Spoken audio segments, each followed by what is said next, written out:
Info insights کے تمام دیکھنے اور سننے والوں کو السلام علیکم۔ ناظرین گرامی، دریائے فرات دنیا کی سب سے مشہور آبی گزرگاہوں میں سے ایک ہے۔ یہ دریا بہت سے افسانوں اور داستانوں کا موضوع رہا ہے۔ اس دریا کے بارے میں کہا جاتا ہے کہ یہاں بہت زیادہ سونا موجود ہے اور یہ تمام باتیں سچائی پر مبنی ہیں، کیونکہ حضور اکرم صلی اللہ علیہ وسلم نے قیامت کی ایک نشانی یہ بھی بتائی ہے کہ دریائے فرات خشک ہو جائے گا اور اس میں سے سونے کا پہاڑ برآمد ہوگا۔ کیا قیامت کی یہ نشانی پوری ہو چکی ہے؟ ناظرین، دریائے فرات کی تاریخ ہزاروں سال پرانی ہے اور یہ بہت سی قوموں کے لیے پانی کا ایک اہم ذریعہ رہا ہے۔ یہ دریا ترکی کی زمین سے نکلتا ہے اور شام اور ایران سے ہوتا ہوا جنوب مشرق میں بہتا ہے اور تورس کے پہاڑوں کے بڑے سلسلوں کے درمیان شام کے سطح مرتفع تک جاتا ہے اور خلیج فارس میں ڈوب جاتا ہے۔ اس دریا کے کنارے کربلا کا میدان بھی ہے، جہاں نواسہ رسول حضرت حسین رضی اللہ تعالی عنہ کو شہید کیا گیا تھا۔ اس دریا کا تذکرہ بائبل اور قرآن دونوں میں موجود ہے، جہاں اس کے متعلق پیشن گوئیاں کی گئی ہیں۔ دوستو، افریقہ کو ملانے میں اہم کردار کی وجہ سے دریائے فرات کو دنیا کے راستے کا نام دیا گیا ہے۔ انسانی تاریخ میں اس دریا کے کنارے کئی تجارتی راستے، ہجرتی اور فوجی کارروائیاں ہوئیں، جس نے اس دریا کو ایک اہم جگہ بنا دیا ہے۔ یہ بھی کہا جاتا ہے کہ دریائے فرات کے نیچے کئی قدیم شہر دبے ہوئے ہیں، لیکن پچھلے کئی سالوں سے یہ دریا خشک ہوتا جا رہا ہے۔ عراق میں اس دریا کا 40% پانی خشک ہو چکا ہے۔ دریائے فرات ترکی سے ہوتا ہوا عراق کی طرف جاتا ہے۔ جب ترکی پانی ذخیرہ کرتا ہے تو اس کی وجہ سے عراق میں پانی کا بہاؤ کم ہو جاتا ہے۔ اس کے علاوہ موسم کی تبدیلی ابھی دریائے فرات کے خشک ہونے کی ایک اہم وجہ ہے۔ ناظرین، حال ہی میں ایک ویڈیو وائرل ہوئی جس میں دیکھا جا سکتا ہے کہ دریائے فرات کے کنارے بہت سارے لوگ اکٹھے ہیں اور وہ یہاں سے سونے کے ٹکڑے اٹھا رہے ہیں۔ وہ دراصل دریائے فرات کا کنارہ تھا، جہاں موسمی تبدیلیوں کی وجہ سے پانی کا بہاؤ کم ہو گیا تھا اور پانی کے نیچے سے سونا نمودار ہوا تھا۔ وہاں سونے کے چھوٹے چھوٹے ٹکڑے تھے جنہیں وہاں لوگ ساتھ لے جانے کی کوشش کر رہے تھے۔ وہ سونا اتنی آسانی سے اٹھا رہے تھے کہ جیسے پتھر اٹھا رہے ہو۔ یہ واقعہ صرف اس لیے عام نہیں کہ قیمتی دھات اس طرح دریا کے اندر سے لوگوں کے ہاتھ لگی ہو، بلکہ یہ ایک بہت بڑے واقعے یعنی دریا کے ختم ہونے کی نشانی بھی ہے۔ حضور صلی اللہ علیہ وسلم نے دریائے فرات سے سونا نکالنے کو قیامت کی نشانی بتایا تھا۔ صحیح مسلم کی حدیث نمبر 7275 کے مطابق حضرت محمد صلی اللہ علیہ وسلم نے فرمایا تھا کہ دریائے فرات سونے کا پہاڑ نکالے گا۔ جو شخص وہاں موجود ہو اس میں سے کچھ نہ لے، جس کے مطابق دریائے فرات ایک دن سونے کو ظاہر کرے گا۔ اور ایک نصیحت یہ بھی کی گئی ہے کہ ہمیں اس سونے کے پہاڑ سے کچھ نہیں لینا ہے۔ بے شک مال اور اولاد انسان کے لیے بہت بڑی آزمائش ہے۔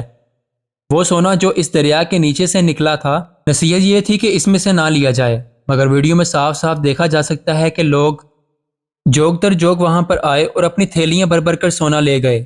دریا کے نیچے سے نکلتا ہوا سونا لوگوں کے لیے آزمائش ہے کہ کون حدیث کے مطابق چلتے ہوئے سونا وصول نہیں کرے گا اور کون اس کے خلاف جا کر لالچ میں وہ سونا اپنے ساتھ لے جائے گا۔ ممکن ہے کہ حدیث میں اس واقعے کی طرف بھی اشارہ ہوا ہو، اور یہ بھی ممکن ہے کہ مستقبل میں دریائے فرات مکمل خشک ہو جائے اور وہاں مزید سونا مل جائے۔ بہرحال یہ حقیقت ہے کہ دریائے فرات سے سونا نمودار ہونا قیامت کی نشانیوں میں سے ایک ہے، اور اس کو حاصل کرنے کے لیے بہت لڑائیاں ہوں گی، اور بہتری اسی میں ہوگی کہ اس سے دور رہا جائے۔ حضرت ابو ہریرہ رضی اللہ تعالی عنہ سے روایت ہے کہ حضور اکرم صلی اللہ علیہ وسلم نے فرمایا، قیامت اس وقت تک قائم نہیں ہوگی جب تک دریائے فرات سے سونے کا پہاڑ نہ نکل آئے، جس پر لڑائی ہوگی اور ہر 100 میں سے 99 آدمی مارے جائیں گے۔